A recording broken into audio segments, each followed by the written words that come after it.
जय श्री कृष्ण भक्तों। ओम सूर्याय नमः। क्या आप जानते हैं कि सूर्य जो पूरी सृष्टि को प्रकाश देता है, उसका जन्म कैसे हुआ था?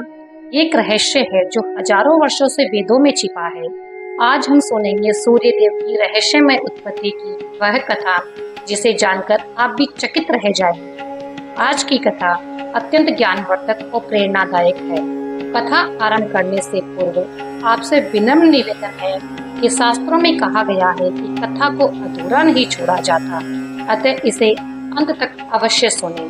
तो आइए बिना किसी विलंब के आरंभ करते हैं आज की प्रेरणादायक कथा। जब अस्तित्व का कोई नाम नहीं था, जब समय का कोई अर्थ नहीं था, जब न आकाश था न धरती, उस अनंत शून्य में केवल अंधकार था। अंधकार अथाह वेदी अंधकार। यह वह काल था जब स्वयं ब्रह्मांड भी अपने आदि रूप में अव्यक्त और अदृश्य अवस्था में विचरण कर रहा था। उस महाशून्य में एक दिन अचानक स्पंदन हुआ, अनंत शक्ति का आविर्भाव हुआ और परंपरा अनुसार ब्रह्मा स्वयं अपने स्वरूप में प्रकट हुए। वह शून्य अब केवल शून्य नहीं रहा, उनमें एक बीज पड़ा, सृष्टि का आदि बीज। उस बीज से प्रफुष्टित हुआ एक दिव्य कमल, जिसकी सुवर्ण कांति से सारा अंधकार तिरोहित हो गया। उस कमल के मध्य में विराजमान हुए कमल योनि ब्रह्मा, सृष्टि के आदि स्पष्टा, स्वयं को चारों ओर अंधकार से घिरा दे।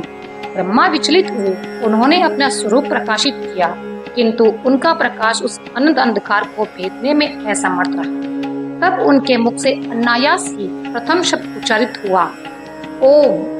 यह केवल एक शब्द नहीं था, ये प्रकाश का तेज था, सूक्ष्म ऊर्जा का स्वरूप था। मैं सबका आदि हूँ, अंत हूँ, मुझ में ही सृष्टि का बीज निहित है। लेकिन इस अंधकार में मेरी सृष्टि कैसे विकसित होगी? ब्रह्मा ने विचार किया। उनके इसी विचार से एक अद्भुत घटना घटित हुई। उनके द्वारा उच्चारित ओम का शब्द अचानक एक ज्योतिपुंज में परिवर्तित हो गया और इस प्रकार से एक दिव्य आकृति प्रकट हुई, तेजस्वी दीप्यमान स्वर्णिम। वह आकृति ब्रह्मा के चारों ओर प्रदक्षिणा करने लगी और जैसे जैसे वह घूमती गई, अंधकार पीछे हटता गया। यह था सूर्य का आदि रूप, अंधकार का प्रथम विरोधी, प्रकाश का प्रथम स्रोत। ब्रह्मा ने प्रसन्न होकर कहा, तुम्हारे प्रकाश से ही मेरी सृष्टि का विस्तार होगा। तुम प्रकाश के अधिष्ठाता हो, जीवन के वाहक हो। अब से तुम्हारा नाम आदित्य होगा, जो आदि से है, जो अनादि है। उस ज्योतिर्मय पुरुष ने नतमस्तक होकर कहा, मैं आपका सेवक हूँ प्रभु, आपके आदेश का पालन करना ही मेरा कर्तव्य है। ब्रह्मा ने सूर्य के तेज को 3 भागों में विभाजित किया।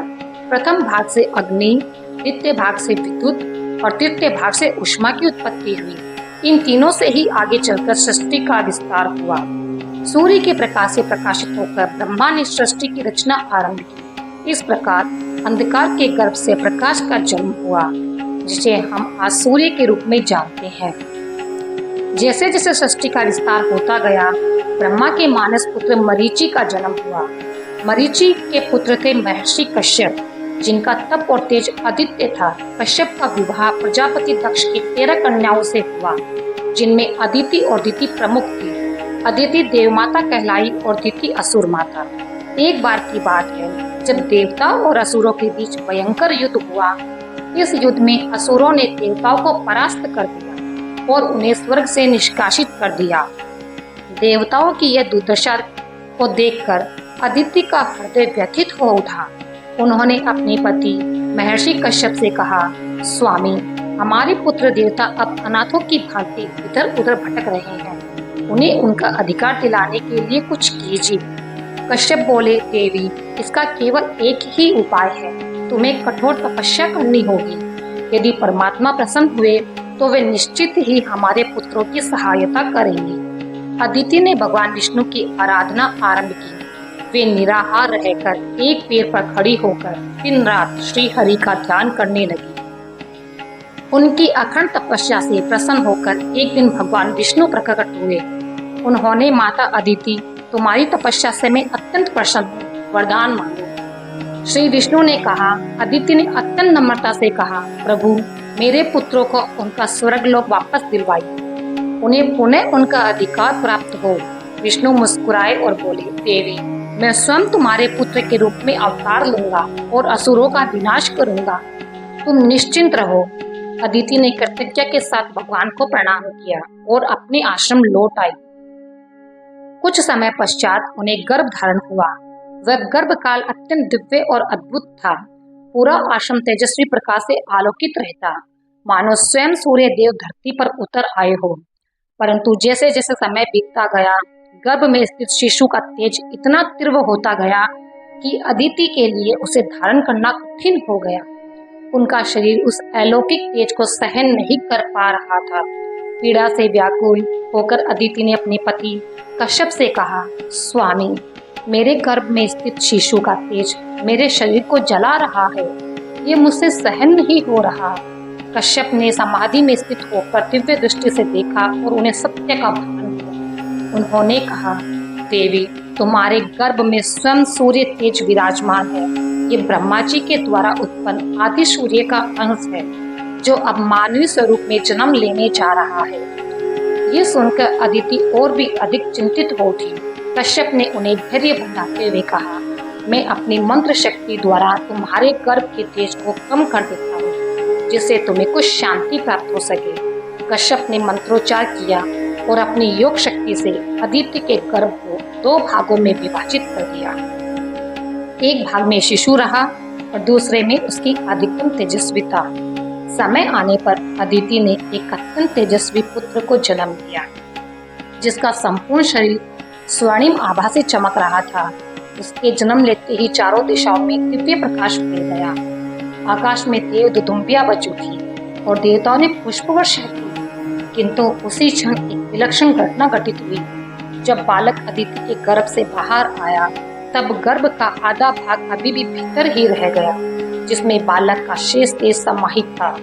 ऋषि कश्यप ने अपनी दिव्य दृष्टि से ये अद्भुत स्थिति देखी और प्रसव की प्रक्रिया को पूर्ण कर उस अर्धांग को भी बाहर निकाला।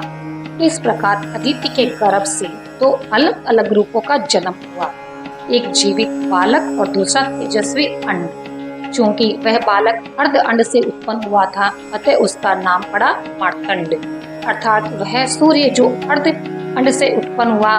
बालक के शरीर का अधिकांश तेज उस दूसरे भाग में समाहित था, जिसे आकाश में स्थापित किया गया, और वही तेजस्वी गोला कालांतर में सूर्य कहलाया। इस प्रकार मार्तंड सूर्य 2 रूपों में विद्यमान हुए, एक मानवीय रूप में और एक आकाशीय तेज गोलक के रूप में। उनके जन्म से ही असुर भयभीत होकर भाग खड़े हुए और देवताओं को पुनः स्वर्गलोक प्राप्त हो गया। इस प्रकार देव माता अदिति और महर्षि कश्यप के पुत्र के रूप में मार्तंड सूर्य का जन्म हुआ, जिन्हें विश्ववान के नाम से भी जाना जाता है।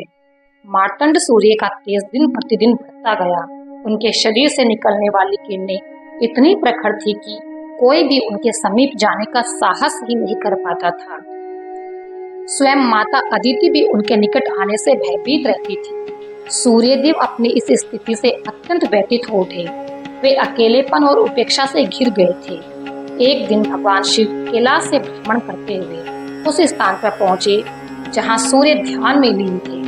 शिव का ध्यान उस अलौकिक तेज की ओर गया जो सूर्य से निकल रहा था। यह कौन है जिसका तेज इतना असहनीय है? शिव ने सोचा। उन्होंने अपने तीसरे नेत्र से देखा और जाना कि यह तो स्वयं मार्तंड सूर्य है, जो अपने ही तेज से व्याकुल है।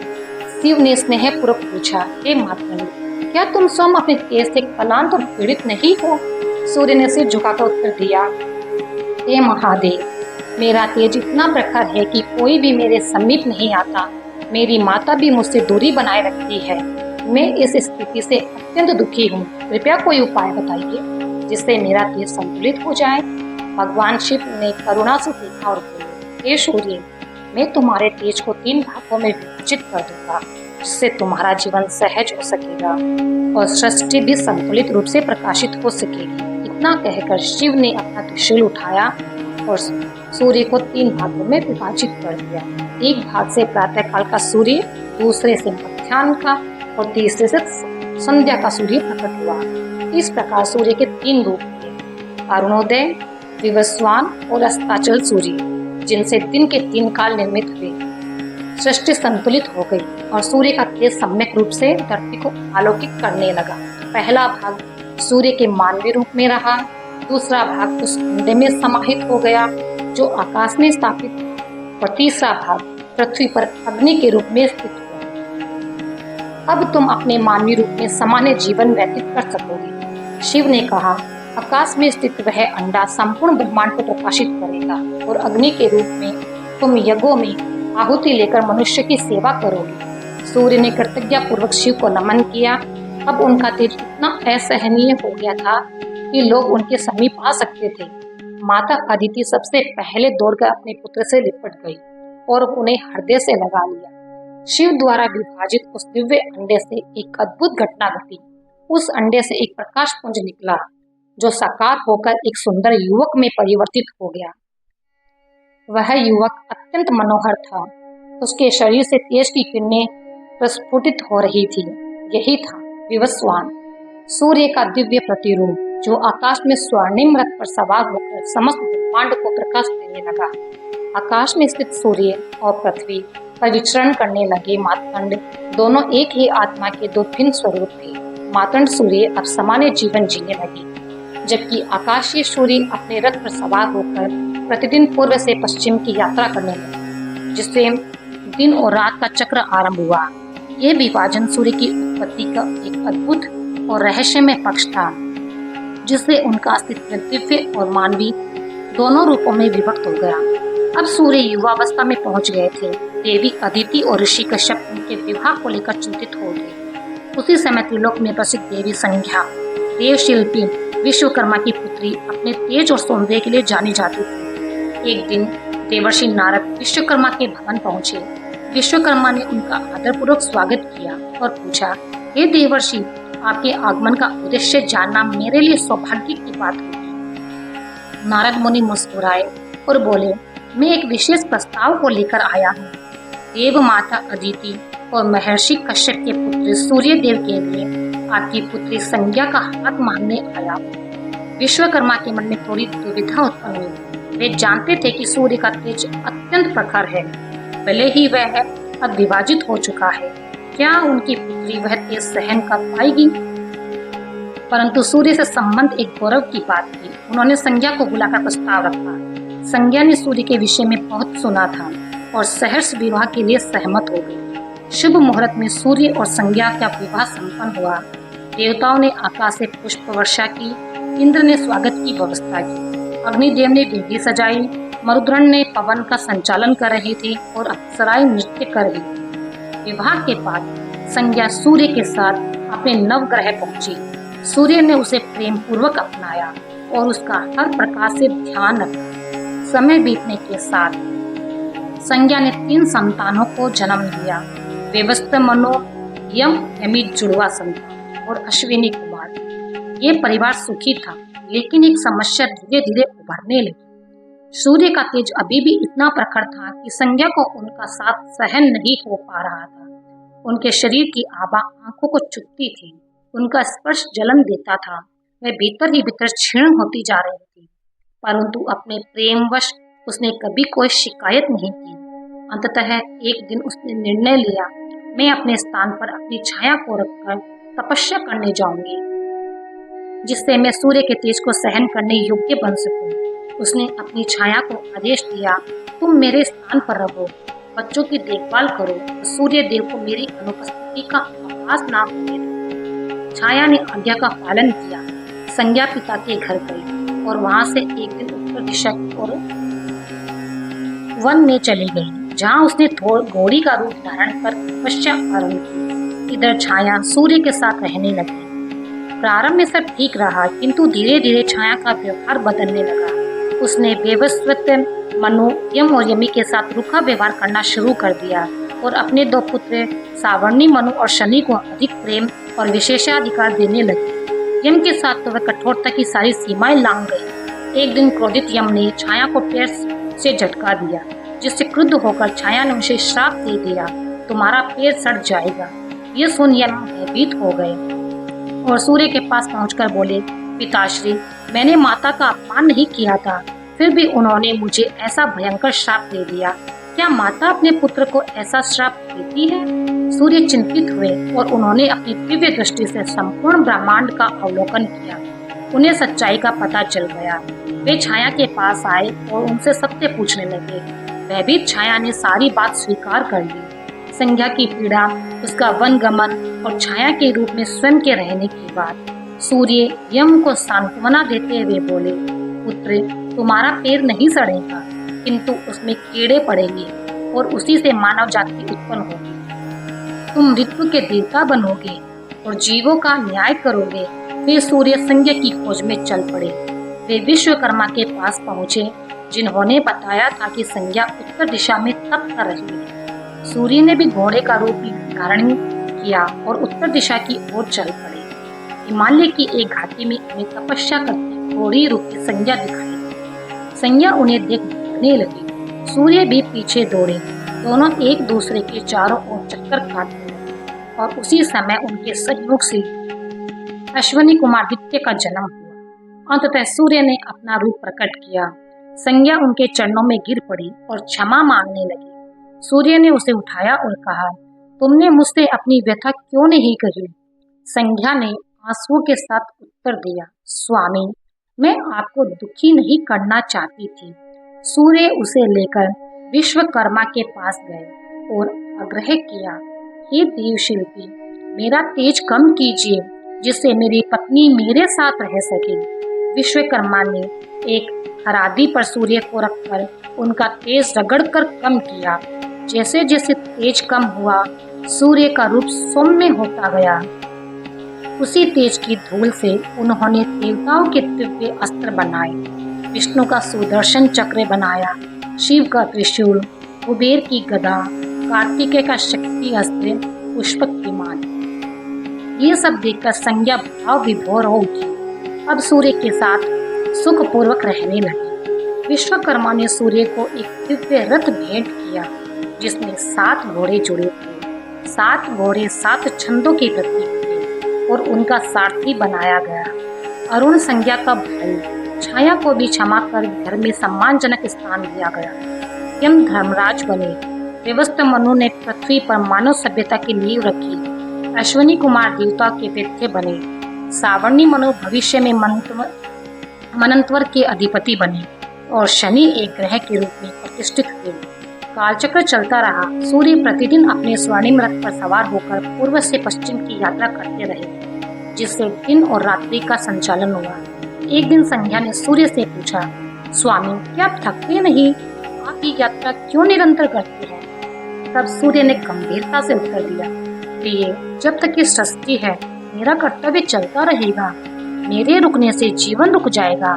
संज्ञा ने उनके त्याग और निष्ठा को नमन किया। महर्षि व्यास ने सूर्य से ज्ञान मांगा। पाणिनि ने व्याकरण और कई ऋषियों ने उनसे विद्याएं प्राप्त की। श्री कृष्ण ने स्वयं अर्जुन से कहा, प्रकृति के इस महान ज्योति स्वरूप को मैं अपने योग माया से संचालित करता हूँ। सूर्य का तेज ही जीवन है। एक श्लोक में कहा गया है, आदित्य से नमस्कार ये कुर्वन्ति दिने दिने जन्म जन्मांतर सहस्रेषु दरिद्र नोपजायते। अर्थात जो प्रतिदिन सूर्य को नमस्कार करता है, वह हजारों जन्मों तक दरिद्र नहीं होता।